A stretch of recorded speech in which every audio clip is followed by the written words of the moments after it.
The United Kingdom, a new window of discontent made by and represented in the following order: Mads, Theodore, Victor, and Will.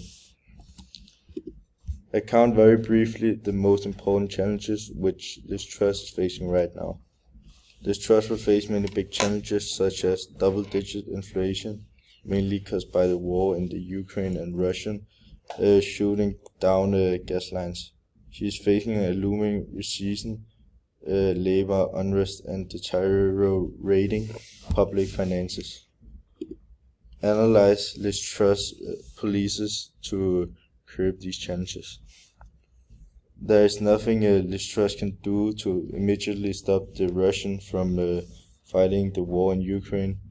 It is something that is out of her control and she cannot do anything about it, but there is something she can do which will cause an impact, such as a strategy Liz Truss will use is junking the ruinous surge in the energy prices caps in the month ahead by fixing tariffs current levels for hard-pressed households and help businesses still struggling to recover from the impact of the pandemic. This is necessity because of the high inflation.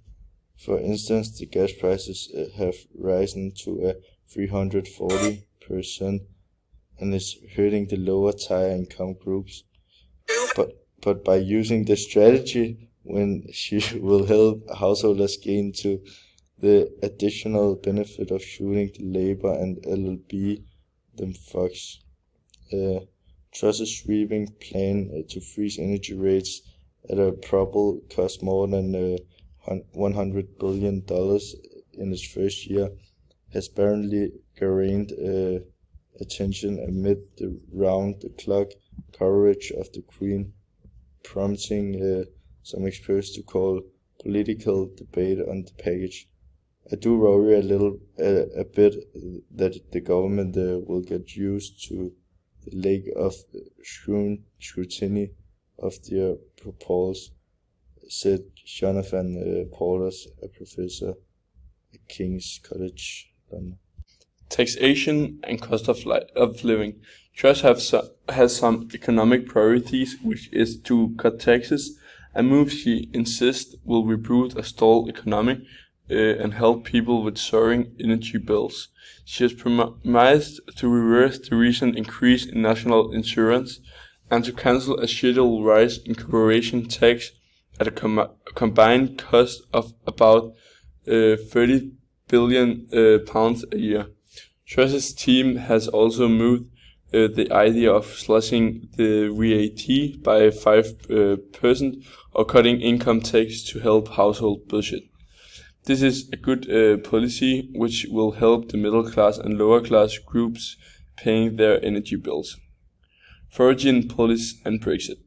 With a foreign policy is likely to be more of the same, given Truss led under Johnson, so expect more vehement support from Ukraine, plus occasional gaffes, such as her recent refusal to say whether the French President Emmanuel Macron, a neighbor and close ally, is a friend or foe.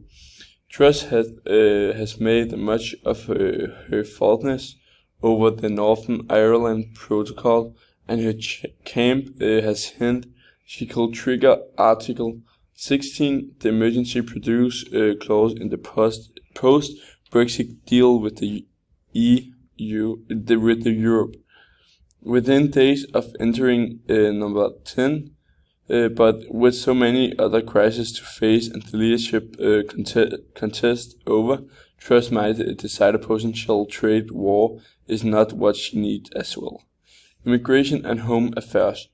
During the campaign, Truss had promised to double down on the policy of deporting asylum seekers and other immigrants to Rwanda and to seek other countries who will take them.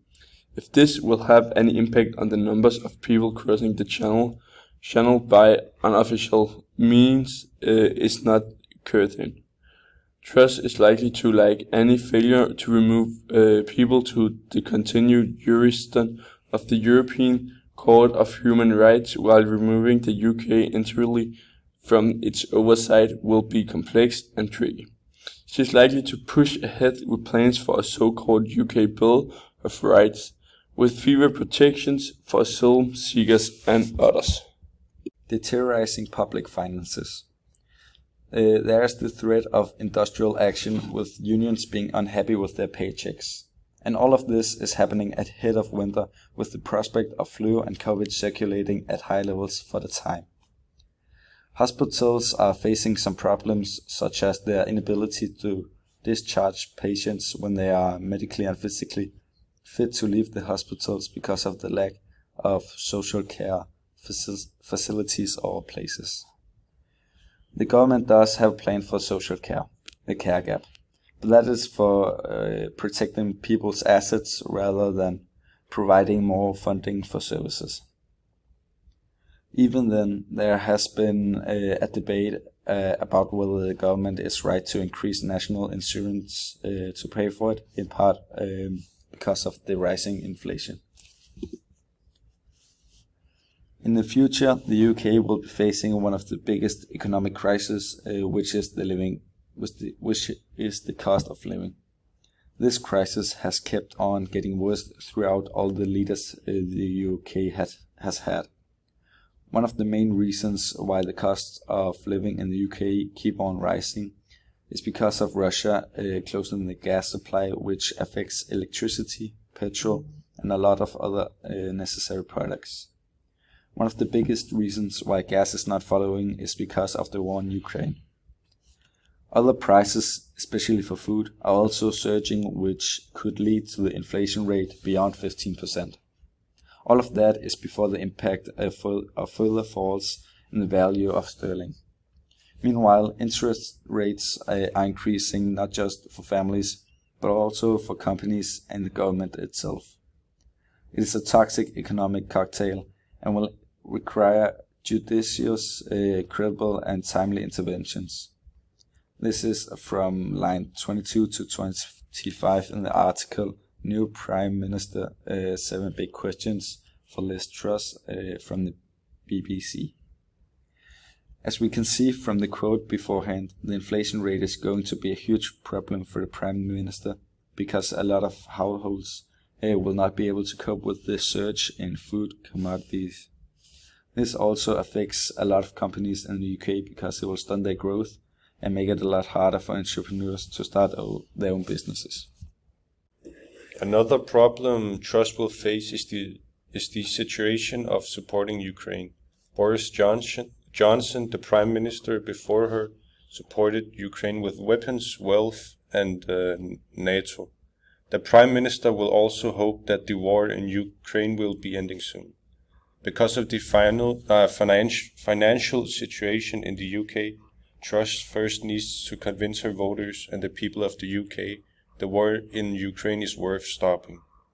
Most of Truss' campaigns was a lot about how she wanted to improve the UK's relationship with the US, but with new trading laws, she's trying to create a whole new different trading route.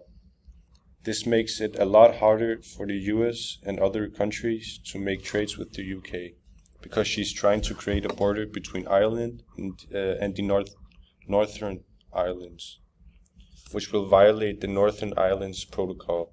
If this happens, the EU will threaten with a trade war. The Prime Minister will also be facing a challenge from the UK's commitment to reach net zero greenhouse gas emissions by 2050. If the Prime Minister is able to achieve this height, she will easily gain a lot of popularity amongst the citizens, not only in the UK but also around the world. A huge part of the world are trying to reach net zero greenhouse gas emissions by 2050, but very few will probably achieve this goal.